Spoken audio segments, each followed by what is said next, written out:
Sirrina TV.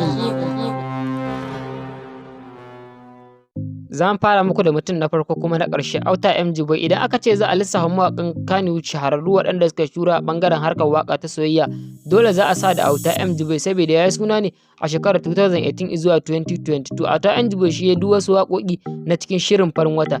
To shi ma Auta MG Boy haifaffen ƙasar Nijar ne. Ta biyar, Tumba Goska. Jaruma Tumba Goska ta yi suna ne a cikin shirinta da ta fito wanda ake kira da suna Goska.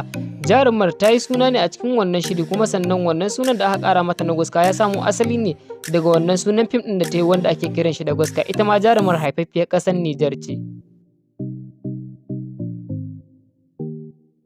Ta hudu, Fati Niger. Fati Niger tsohuwar jaruma ce a masana'antar kannywood, kuma Fati Niger ta yi waƙoƙi masu daɗi kuma sannan tana fitowa a cikin shirin fina-finai.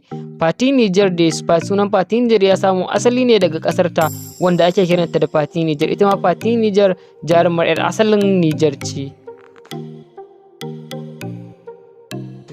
Ta uku, Zara Muhammad, wadda aka fi sani da Zara Diamond, ta fara fitowa a cikin fina-finai ne a 2018. Ita ma jarumar haifaffiyar ƙasar Niger ce. Ta biyu, Fandi Abdulrahman, wadda aka fi sani da Izzatu Binal, ta yi fina-finai masu yawa a kannywood, jaruma kuma ta yi shura sosai da sosai. Tana fitowa a cikin shiri mai dogon zango Gidan Badamasi. Ta farko kuma ta ƙarshe, Rakiya Musa, wadda aka fi sani da Aisha Humaira. Sunan nata ya samo asali ne a cikin fim ɗinta wanda ta fito a ciki mai suna Aisha Humaira. Ita ma jarumar haifaffiyar ƙasar Nijar ce.